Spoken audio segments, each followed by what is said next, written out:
All right. Good morning, everyone. Welcome, welcome. Thank you for sharing your Sunday morning with us. This is the post-conference event to the Northeast Organic Growers Seed Conference. And today we're going to be doing a needs assessment. And so we're all so happy that you're joining us and participating in this. We do want to say that each of these sessions, there are going to be 3 throughout the day, do have a unique registration link.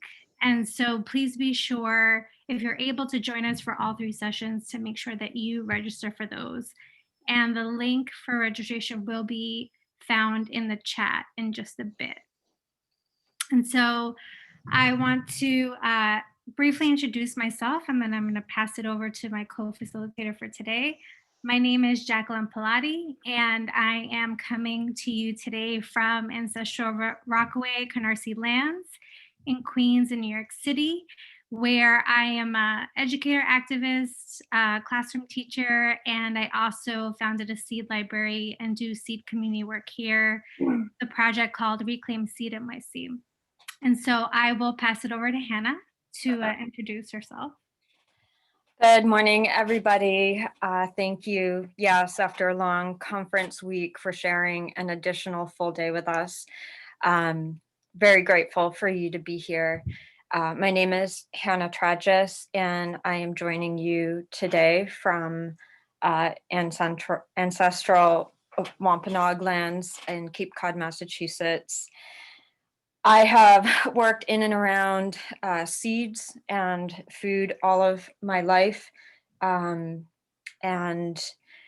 I am very passionate about educating people about food and about providing food for people, and providing food that not only provides enough calories, but also nourishes our bodies and our minds and who we are as people, and how that speaks to where we've come from. So I am going to turn it back to Jackie. Thank you, Hannah. And so we would like to begin by acknowledging that the collective land upon which we are gathered is occupied, unceded, seized territories of Indigenous peoples throughout Turtle Island. This acknowledgement by itself is a small gesture. It becomes meaningful when coupled with authentic relationship and informed action. But this beginning can be an opening to a greater public consciousness of Native sovereignty and cultural rights, a step toward equitable relationship and reconciliation. We offer recognition and respect to all Native peoples past and present. We counter the doctrine of discovery with the true story of the people who are already here. We hope to create a broader public awareness of the history that has led to this moment. We support larger truth-telling and reconciliation efforts. We understand that colonization is an ongoing process, with Native lands still occupied due to deceptive and broken treaties. So in the chat, you'll be finding a link to a site where you, if you don't know the ancestral lands upon which you occupy, you can find that out for yourself. And please consider donating to the Native American Food Sovereignty Alliance to move beyond just a recognition, but an action.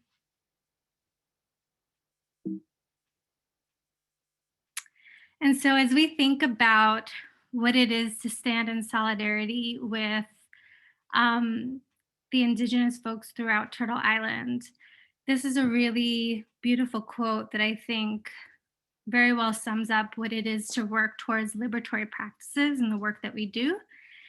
And so Charlene Carruthers beautifully says, freedom is not real if everyone can't access it.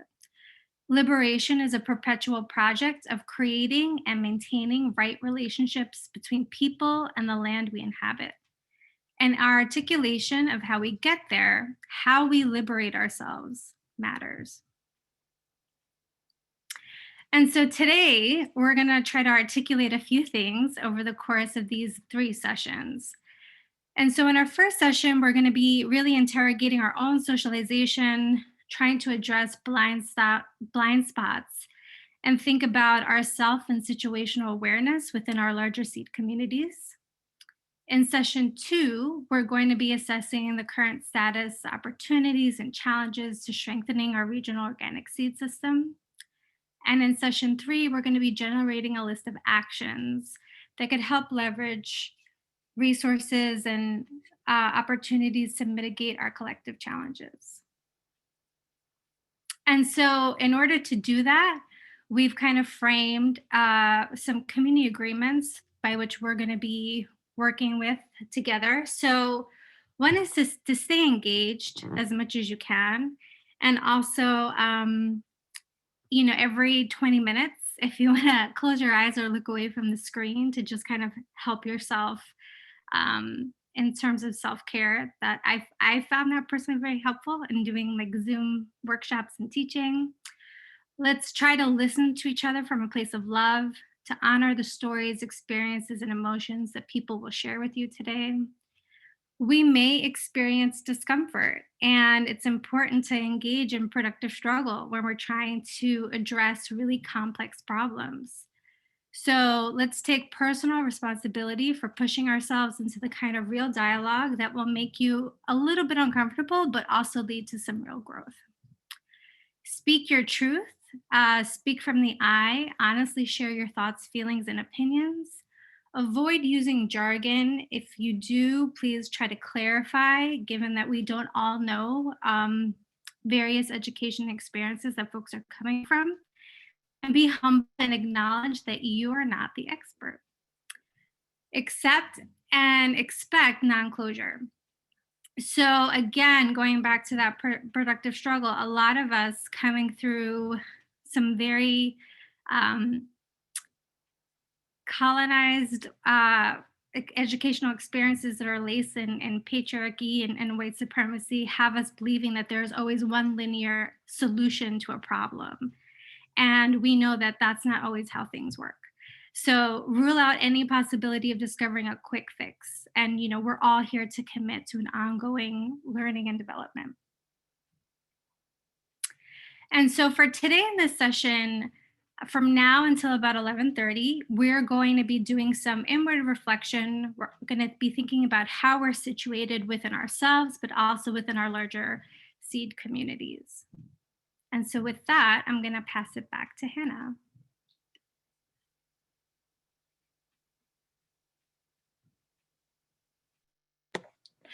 Thank you, Jackie. That was really wonderful.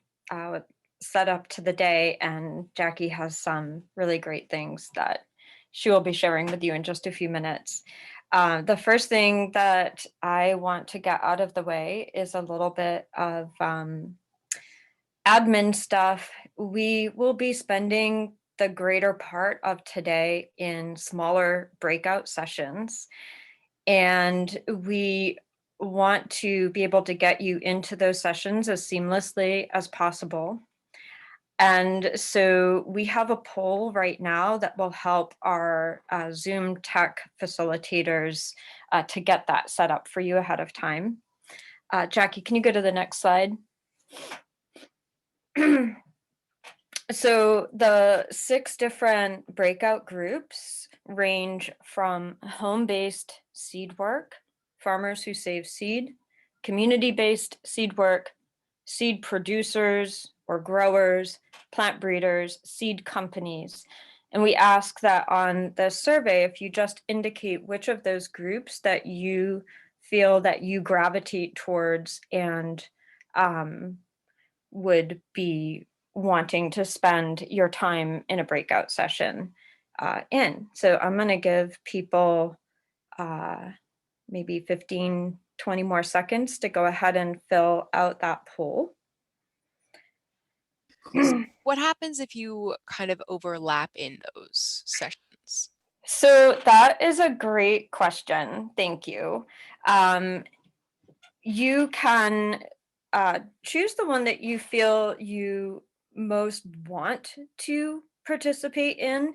And if you get into one of those groups and decide that maybe you feel you would be better placed in a different group, you can come out of that group back into the main room and we can reassign you at that time. So for now, just pick the one that you feel you really align with the most with your work and your experiences, and honestly, what fills you with joy.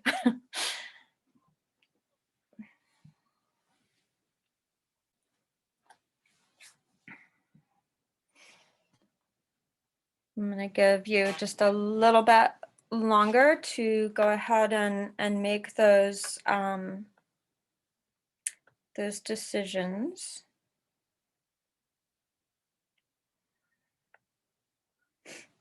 And Jackie, you can go ahead and go to the next slide. And if there are any questions that are coming up for me in the chat, I can't see them right now. Okay, so I want to talk to you a little bit about why we are here today, why we've even created this needs assessment and put work into coming up with this day for you. We think of a seed system, and we can break that down very systematically and scientifically into small little compartments. I think over the last week, we've seen that there's a lot more to it when we bring our humanness and our connection into the world around us, into the discussions. So we will be thinking about our seed system as our seed ecosystem. Throughout the day, we will be reflecting on that. In session 2, we'll be taking stock of what our seed system is today. And in the third session, we'll be doing some visioning together about what that can and what that should look like in the future and what it will take to get there. Next slide. So I wanted to pull a few words out and just talk about each of them. Northeast and regional, those can be areas on a map. And it's a big area. As a US citizen and inhabitant, it's easy to think that the border ends in northern Maine and northern Vermont and northern New Hampshire, but it doesn't. So our region is quite large, and it includes people from many cultures and from many backgrounds, covering a large geographic area. And all of these people within this region have a voice. Organic. So this is the Northeast Organic Seed Conference, and organic can be thought of as simplistically as the USDA certification and all of the standards and agronomic practices that are outlined by that. But organic can also mean a lot more. It can go well beyond that. And as a word, it is a process at arriving at something, arriving at an end goal, which often once we arrive at our end goals become new beginnings for new journeys. And so thinking of organic beyond just the USDA certification is important. And seed, we're here to talk about seed. And I encourage you to think about seed and all of what it represents. It's not just a food. It's not just the base of our agriculture systems. In and of themselves, seeds are living organisms with ethical considerations for their cultivation and care, and that takes deeper looks into who we are as their caregivers, what those seeds are going to be used for. They provide they provide food, they provide fiber, they provide our native ecosystems around us. They provide medicine and they provide aesthetic enjoyment. And we need to think of them as part of living parts of the community that we're all a part of. And then food system. We can look at it mechanistically as a source of seeds.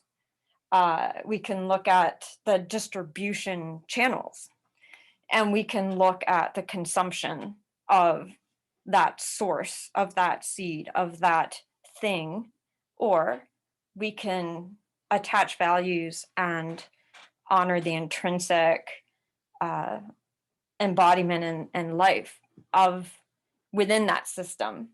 And we can think of, instead of the supply of seeds, we can think about who are growing our seeds. How are those seeds growing? Are they being cared for, and are they responding to that care? How are they being harvested? How are they being prepared for their next journey into their next life cycle? Instead of just distribution, we can think of ourselves as carrying. How are seeds carried throughout our region and throughout our communities?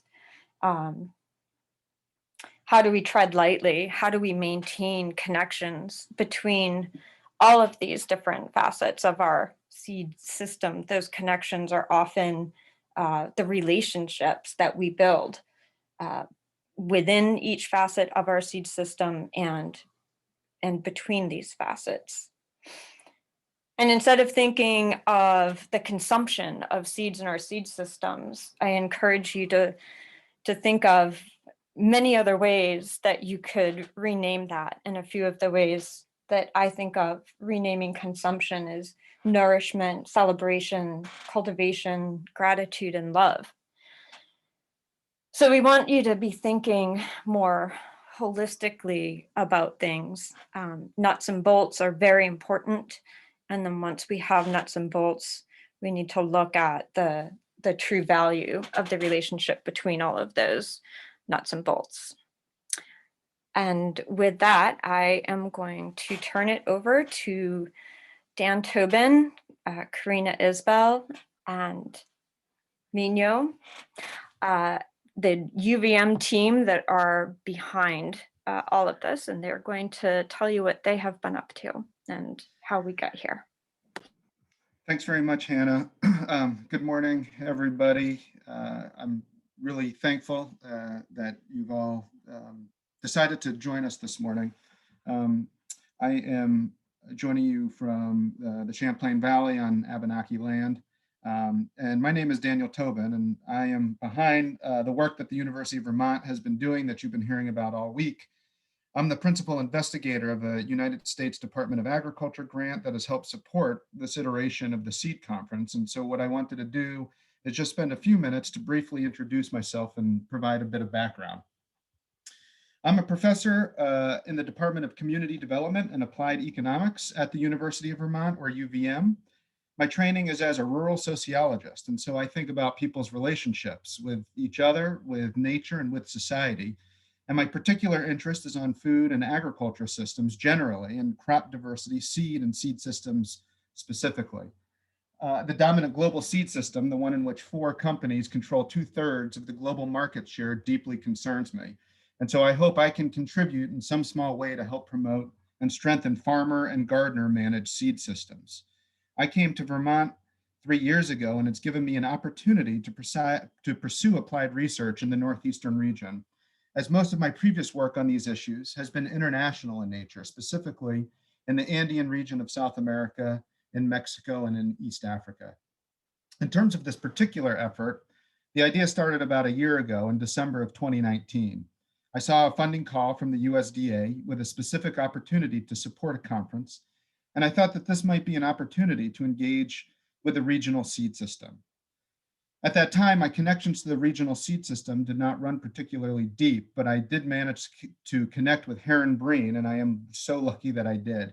Heron's passion, commitment, thoughtfulness, generosity, and lots of his time has been the engine bringing this conference to life. and to building community. And I truly cannot thank him enough. Aaron, sincerely, thank you. We quickly submitted a grant proposal in late January of 2020, and then COVID hit. When I got a call from the USDA in June telling me that the proposal was going to be awarded, it was unexpected. And quite frankly, it was also hard for me to wrap my head around how to organize a virtual conference. But Heron leapt into action and engaged the seed community to build this conference. And this past week has really been the fruits of the seed community. The idea behind the grant was to encourage wide participation at the seed conference and conduct a seed system assessment.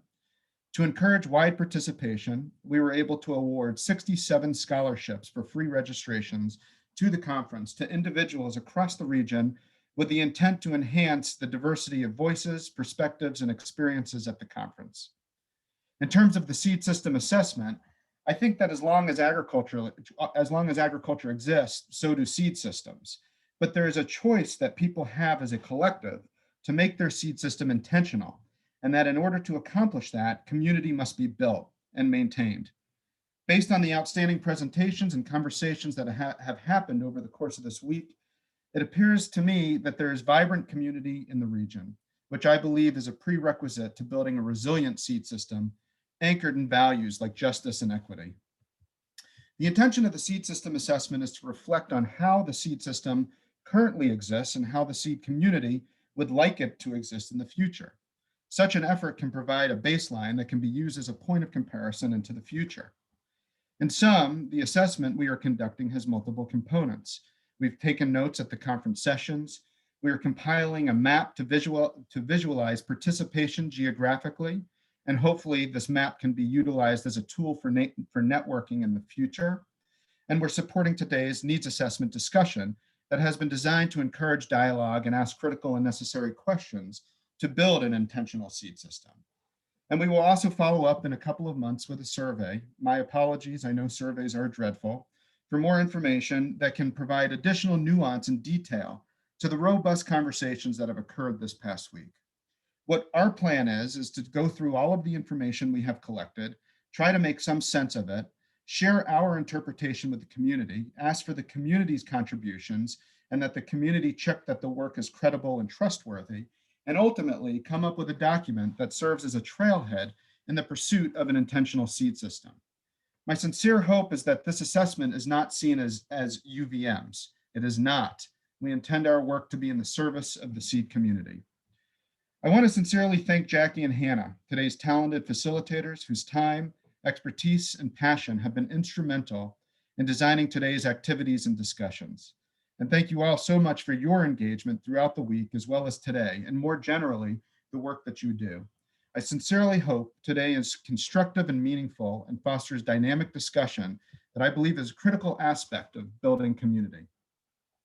In the interest of time, I'm going to request that you provide any questions for me in the chat, and I'll do my best to answer them. And please also feel free to follow up with emails, and I will also provide emails in my email address in the chat as well. As you likely know, UVM students have been taking notes all week, and they are all here today and will be joining you in breakout groups.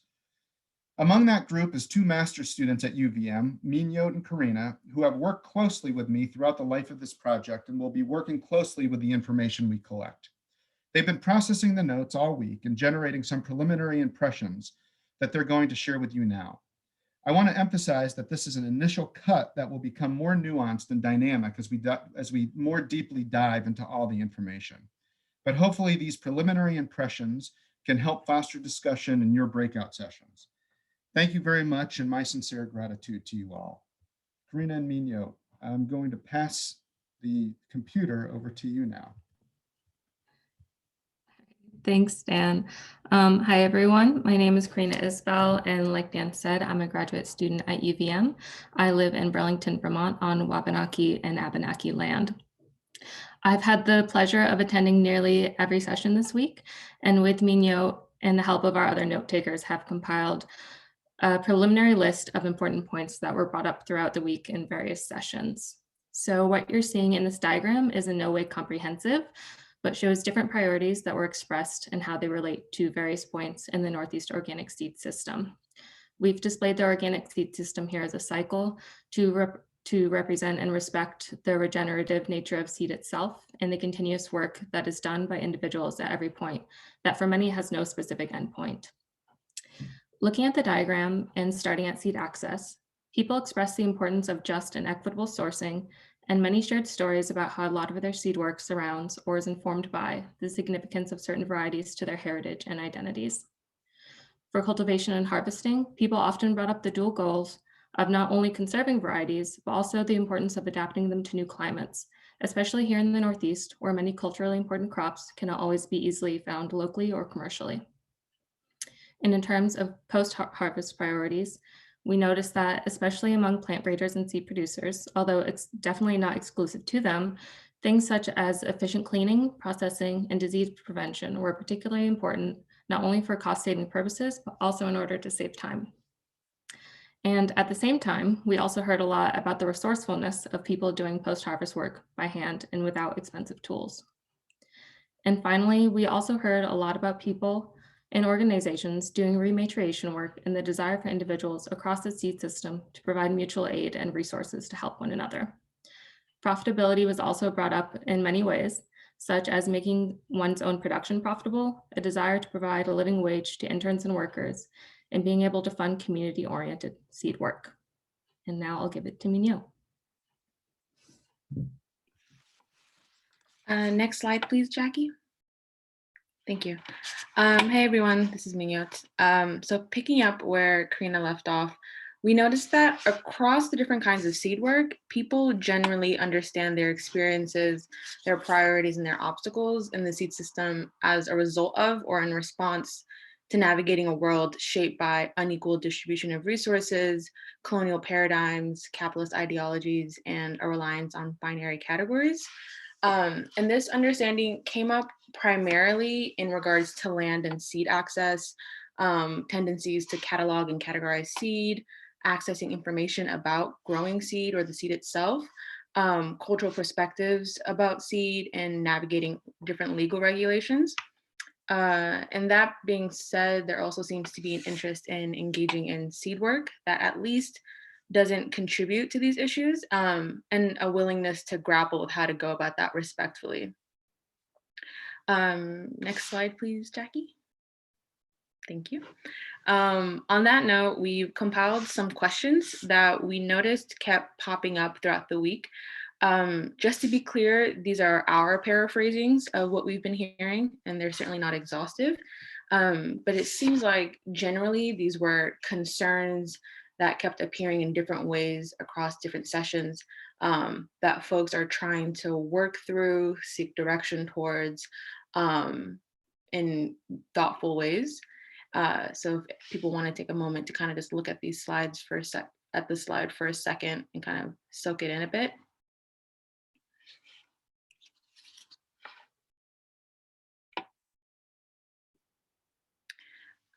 All right, Jackie, if you can go to the next slide, please. Thank you. Would you guys be able to go back to the last slide, because I didn't have time to actually read all of the questions, because those were very great questions and I would like to see them again. Yeah, for sure. Jackie, could you go back? Thank you. I'll give you all more time. Yeah.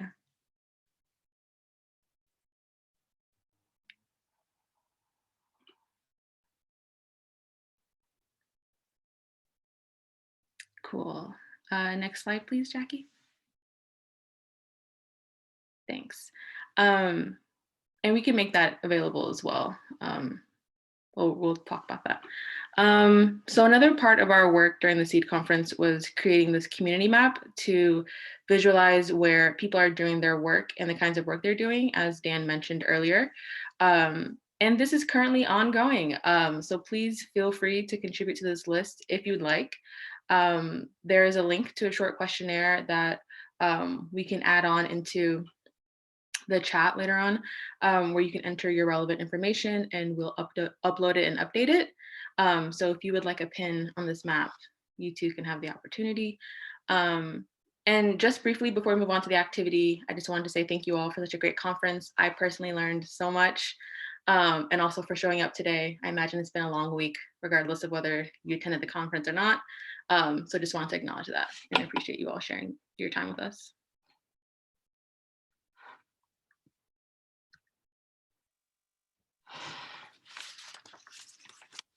All right. Thank you so much, Carina and Megnot, for everything that you've done up and leading up into this moment, and for all of this work and analysis. So Carina dropped those questions into the chat there for some folks who want to stay with them for a bit more. And so we're going to be transitioning into the exercise of the session. And so in the chat, you'll be getting a link to a worksheet that will help you move through this activity together. If you don't have access to a printer, that's fine. You can still pull up the document, but you may want to grab some paper and a writing utensil to take some notes. And so this activity is called the Power Flower, and the purpose of it is to practice some self-awareness. And so in order to minimize the harmful effects of our blind spots and to maximize the potential for non-oppressive partnerships, we need to reflect on who we are and how our position influences our ability to see ourselves in and within our larger seed community. Oppression thrives in a risk-averse behavior. And so this exercise requires a little bit of humility, a little bit of courage, and a lot of curiosity. The power flower is a member of the Asteraceae family. And so at first glance, it can look like a large single flower, but actually it's a composite made up of a lot of single individual flowers. And so, we too are made up in that way, where there's lots of different aspects of who we are and our identities that make up our larger selves. And so I want to go into this saying that, there's no shame, no blame, right? I think that shame sometimes can be used as a tool to silence folks. And if we go back to our community agreements, we really want to be free to speak our truth, always speak from the I perspective, and also understand that language, as mentioned in the notes, the English language is not very expansive at all. And so a lot of things that we're going to talk about now may be presented in binaries. And that's, we're using the limited language that we have. And for folks that speak another language, like myself, you know that there are in other languages many ways to say something, right? But unfortunately, English doesn't afford us that flexibility or that poetry. And so how we're gonna walk through this exercise. And so again, if you have that PDF up, you can see that the flower is composed of kind of like these 3 rings.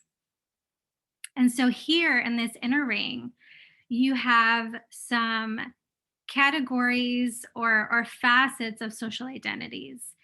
And so what we're going to do is that we're going to kind of look at some of these specific to our seed community. And in the middle of your flower, you would choose, up to 16. Not everything may be applicable to you, or, speak to who you are. But, think about which are the things that are some of the aspects or categories that you want to reflect on. And you're going to write that in the middle of the flower. And this outer part of the flower, on that outer layer of petals, we're going to write the dominant or powerful identities in our seed community. And so using the one that's up on the screen as an example, right, you could see that if here the category is citizenship status, the dominant or powerful identity in our seed community is that most people are citizens, right? So now here in this inner ring of petals, you're going to locate yourself and you're going to write your social identity within that given category. So before we move, what can I clarify just before we move on?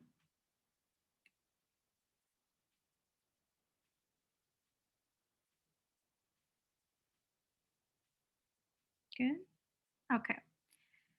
So these are some of the dominant identities that, Jackie, I'm sorry to interrupt. We just had a comment in the chat. If you don't mind just walking through the steps one more time for clarity. sure. So again, in that inner ring here, you're going to write down facets or categories of a social identity. And so on the second page of the sheet, there's a box there that has some choices for you. So you could write, for example, age, gender, language, education, ability. If you're someone who owns land or leases land, right? These are like your access to resources. These are things that would go into the middle of the flower. And this black ring, this outer ring, is where you're going to write the dominant or powerful identities in the seed community. So those are the identities or categories that are most prominent, right? So most people who engage in this work are white. Most people are citizens of their respective countries, right? And these are examples that I'm giving, right? So this is the dominant identities on the outer layer of petals. And the inner layer of petals, the green ring here, you're going to locate yourself. So you're going to put your social identity or your how you fit within that given category. So for example, here where it says racialized, the predominant or most powerful is folks who are white. And that inner petal there, right? I myself would identify as a non-white person or a person of color, right? So that's the difference there. If you can kind of see how those three petals line up. And then after you do that, and this is on your worksheet, you're going to count how many inner petals and how many outer petals match. Okay? And then after that, there's some reflection questions on that sheet. Is that helpful? Do we have any more clarifications? What's supposed to happen with the blank ones? Are we just leaving some of them empty for right now? So the blank ones give you opportunities to populate it with something that is not in the given example, right? So something that could be in there is like the type of grower you are, conventional or organic, right? That gives you an opportunity to kind of tailor it to your specific community. Does that answer your question? Yeah, thank you. Okay. But we should start with the ones that you like. We should use some of the ones that you've already put up there. This is a tool for you to practice self-awareness on your own. We're not going to share this after. So it's purely the things that you feel might be most helpful for you to do some introspective work. Thank you.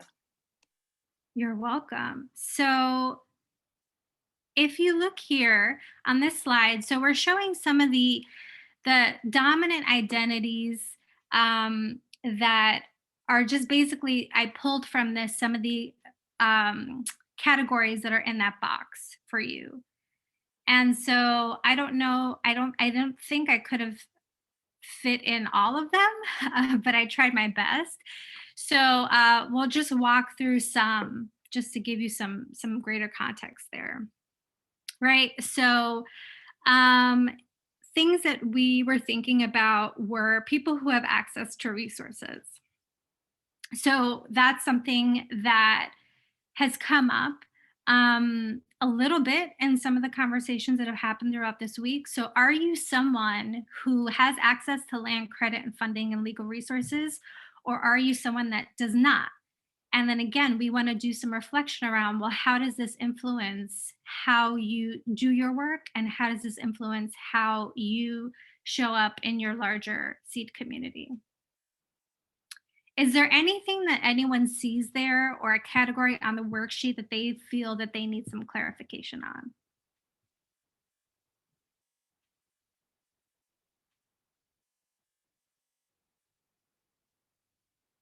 All right. So we kind of put together, actually, you know what? I think I'm going to stop here. I'll go back up to our previous slide. And we are, oopsie, we are going to give you some time to fill out the power flower on your own. So I believe we have about 10 minutes. And so I'm going to just set a timer quickly. And if you want to begin to fill that out, again, there's some other categories up here on the screen. And in the process of you doing this, if you need further clarification, if you'd like me to walk through the directions again, please let me know. You can drop questions in the chat. I'm more than happy to assist in that.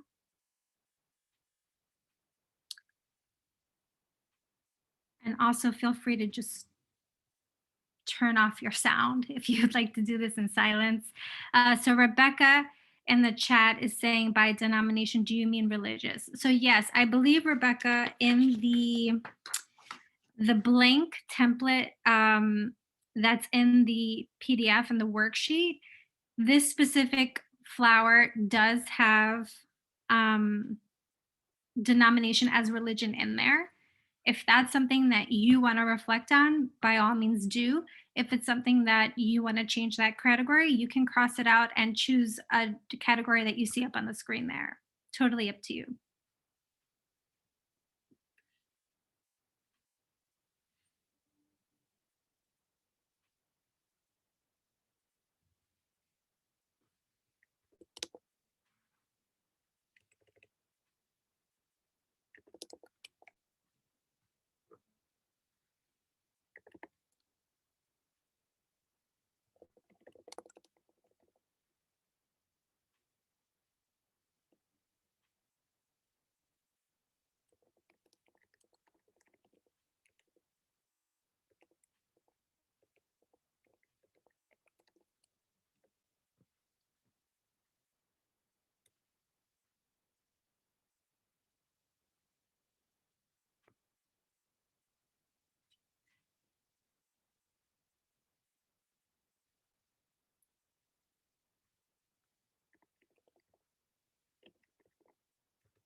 All right, folks, so we have about 3 minutes left.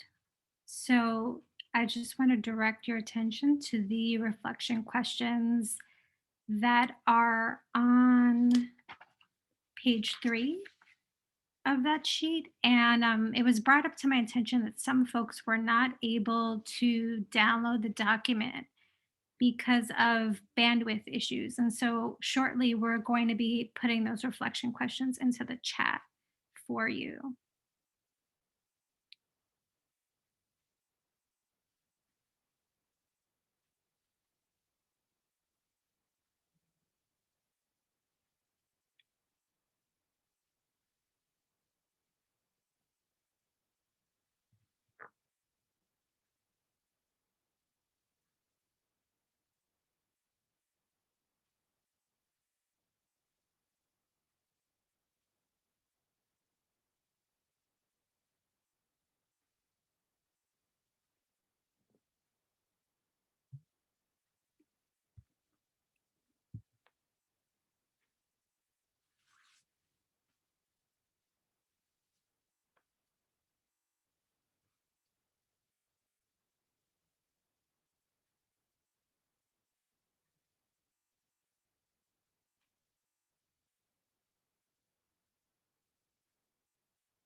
All right, so as for the folks who are ready to come back together, again, this is a activity that we're doing solely for the purpose of practicing self-awareness. And so we really encourage you to think and reflect on some of the questions there as we think about, how we show up, the kind of space that we take up in our larger seed communities, and also just within ourselves. So we're going to just quickly, before we head over into our breakout groups, um, kind of address some of the dominant narratives or categories or facets of identity that can be found in our larger seed community. And so here's an example of a privileged individual in our seed community. And I included a little glossary of terms there to try to give some context to folks who may not be familiar with some of these terms. And so, quickly, just so that we can go over as a whole group, privilege is the experience of freedoms, rights, benefits, advantages, access, and or opportunities afforded to some people because of their group membership or their social context. And so here's an example of someone who would maintain a significant amount of privilege in our seed community. And so if you think about, aspects of folks who are maybe, financially secure and in ways that allow them to do or engage in work that is not providing a steady stream of income because they have uh, a financial situation or their life is set up in such a way that affords them that. That's an example of privilege. Someone who owns the land that they're working on. Another would be someone who's well connected among a seed system or community of stakeholders as opposed to someone who's not. And so for the interest of time, we're going to move on and we can touch back on this in our breakout groups. And so it was brought up, folks asked if they could use this exercise, and certainly please do. The PDF is there. I think we'll also find ways that we can have that emailed, or you can reach out to me directly and I can email you a link to the PDF if you'd like to use that. And so we're going to now kind of move from this work of looking at ourselves to now thinking more about how we are situated within our larger community. And so I'm going to pass it on to Hannah.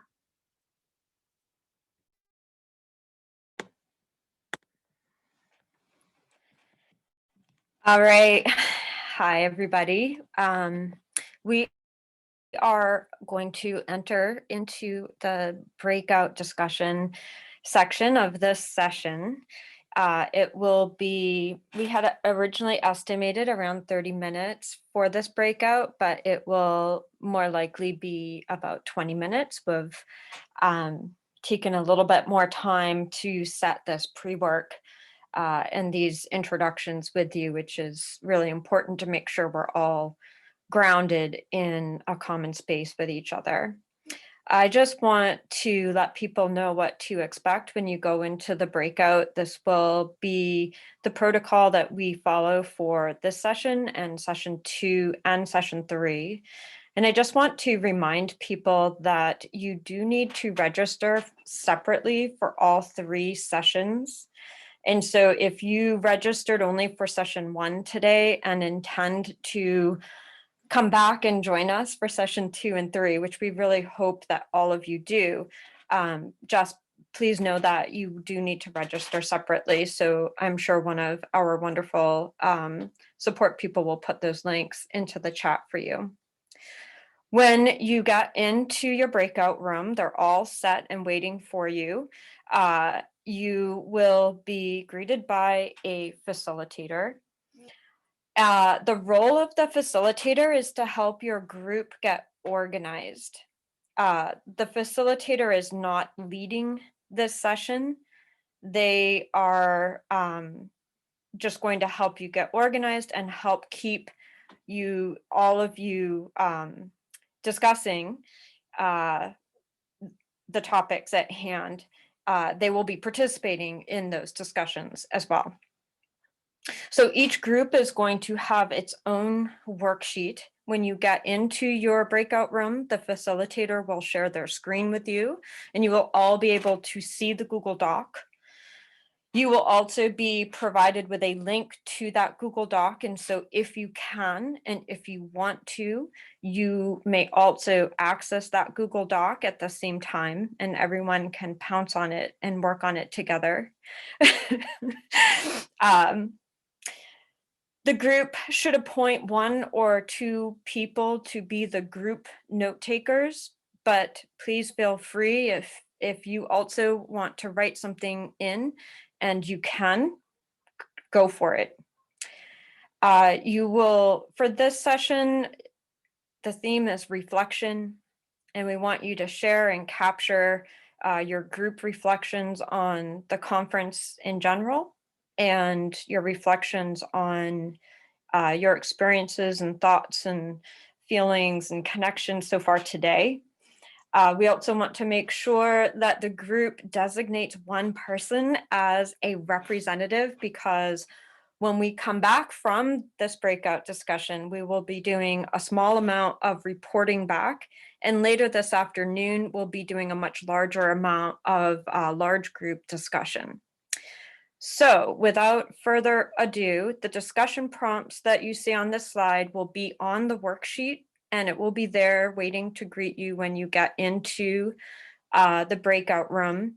We had originally thought of starting with 5 breakout groups, but due to the results of the poll, we have combined 2 of those groups. And so there will be 5 groups. And you will be whisked away by the Wizard of Oz in just a few seconds into your breakout room. Well, actually, folks will be Anyone? choosing their own room. Folks will be choosing their own room. Oh. So you're all able to choose your room when I hit the open all rooms thing. So just give it a second. We all set, Hannah? Yes, choose your own adventure, everyone, and have a wonderful time. And do remember, if you go down the wrong rabbit hole, you can come back to the main room and we can help redirect you. Okay, let's hope the magic works. We'll try it. That does make you the Wizard of Oz, Heron. I've finally made the full analogy. I've opened the rooms. Folks should assign themselves to a room. Take a moment, make sure you pick the right one. We've combined farm work, basically all the seed producers, anyone who's working on a farm scale, into the seed producer farmer category.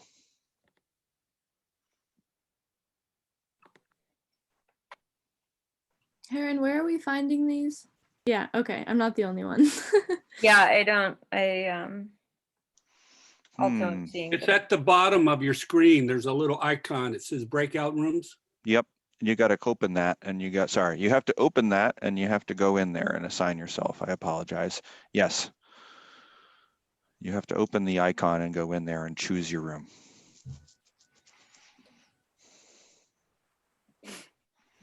I'm sorry.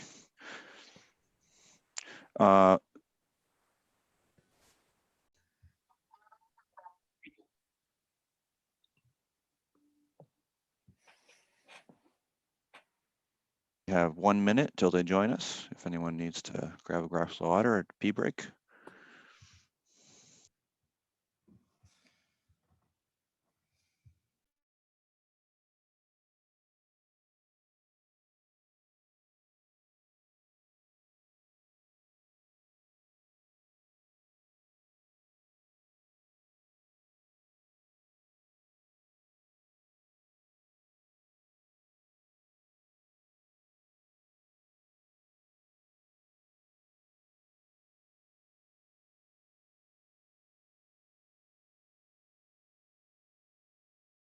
Thirty seconds.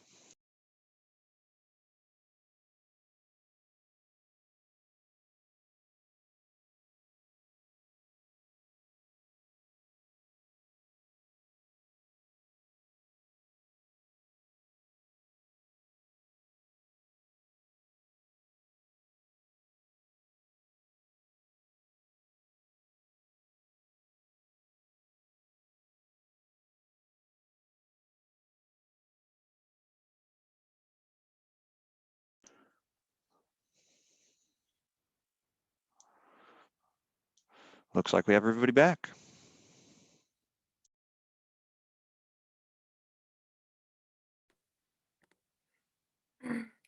All right, everybody, welcome back. I hope that you were having some really great, dynamic, wonderful conversations. We are going to spend the next 10 minutes having each group report back.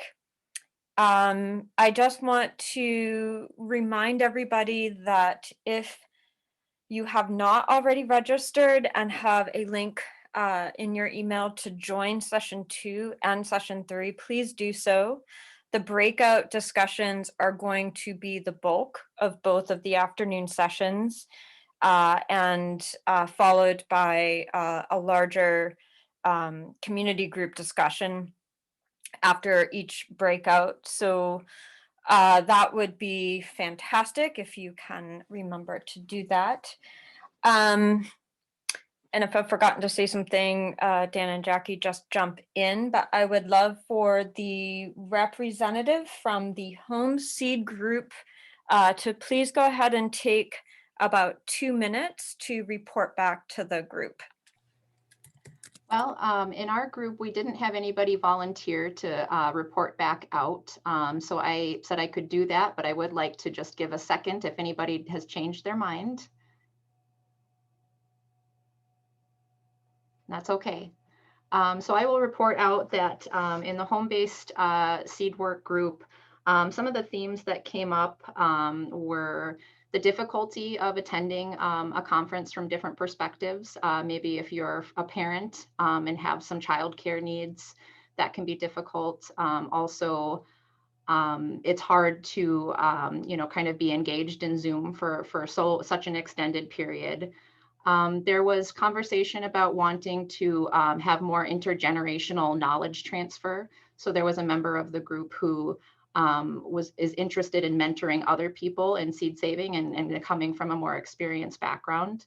There is another member of the group, though, who is coming from a very beginner background and looking for even more beginner information than what they found in the conference. I think some other trends that came out. where just that the conference is really nourishing from every different perspective. Some of the folks are still figuring out where they fit into the seed community and finding where they're comfortable. Some folks are really excited to see the conversations and the perspectives that are being shared, and feel like the seed culture is moving in a really good direction. And so I think that captures most of the important takeaways. Did I miss anything from the group?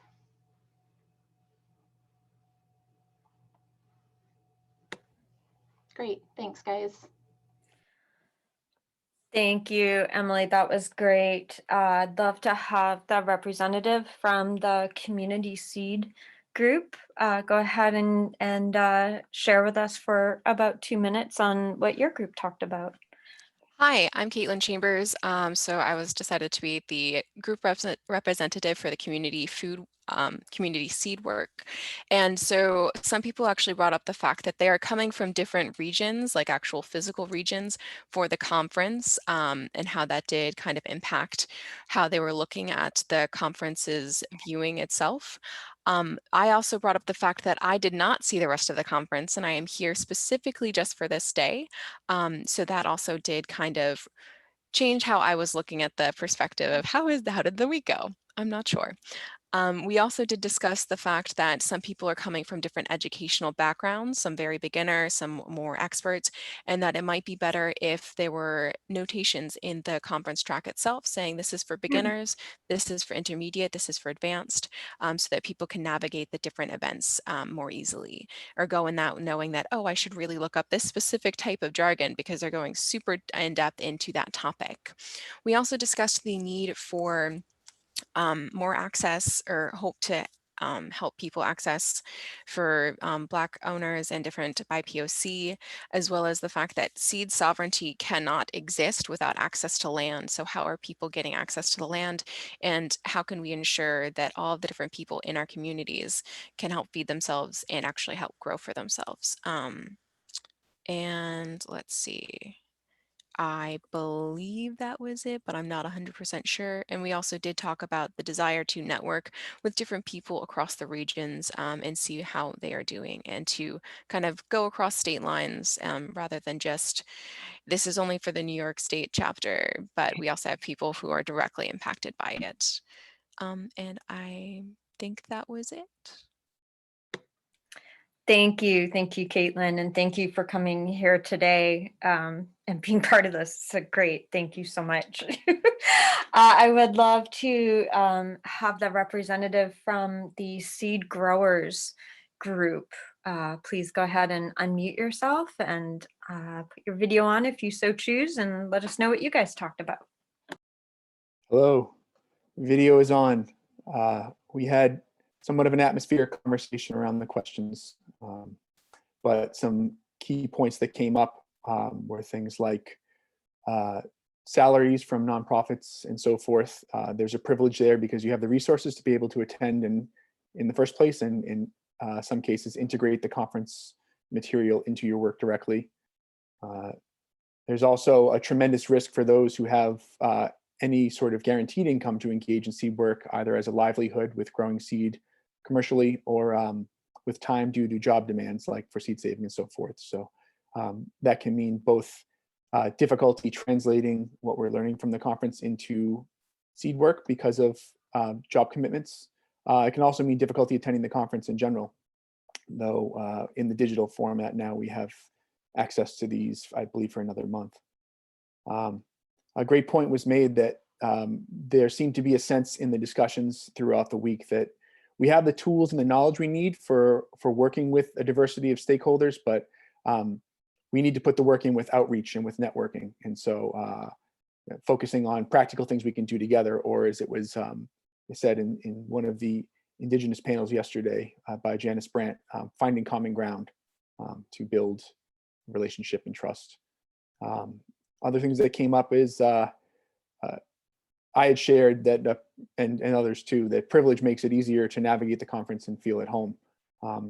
You know, identifying as a white male, having access to land, having secondary education and understanding of the terms that are being used and the ideas makes it a lot easier to navigate than it would be for others. So I believe that's as far as we got. That's pretty far. Thank you, Bill. So I also want to mention that at the very beginning of session 2, we are going to do a brief recap. And so there'll be an opportunity for a small amount of discussion and presentation of any additional thoughts that might have slipped your mind right now. So we're going to ask for the representative from the seed companies group, which morphed with the plant breeders group. We went from 5 groups down to 4.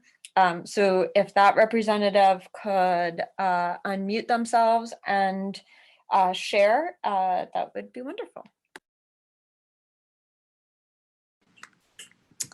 All right, I think I am representative for the plant breeding group, so I'll go ahead here.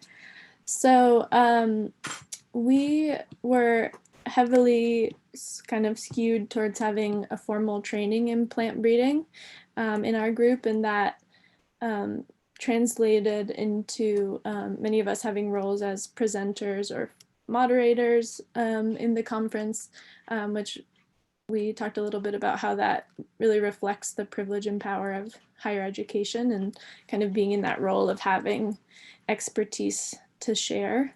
Some other things that influenced the way we engaged with the conference were just the type of job that we have. So if you're working for a bigger company or you're otherwise, committed to other things, you're not going to have the privilege to attend a 9-day conference as some of us were able to. Another thing we talked about was just the contrast of this conference beyond being virtual, just in terms of the topics and different voices that were reflected in the conference sessions this year compared to past years. And we thought that was a positive thing, but not something that was necessarily translated into our kind of plant breeding breakout group. We were maybe less diverse in that sense and not a reflective of the conference as a whole. I think that covers most of it. Excellent. Thank you, Kristen. Jackie and Dan, I just want to ask if you have any other closing statements. Dan, I feel like there's something that we had talked about a few minutes ago that I forgot to mention. And Jackie, otherwise we will see you all back this afternoon. But Jackie, go ahead.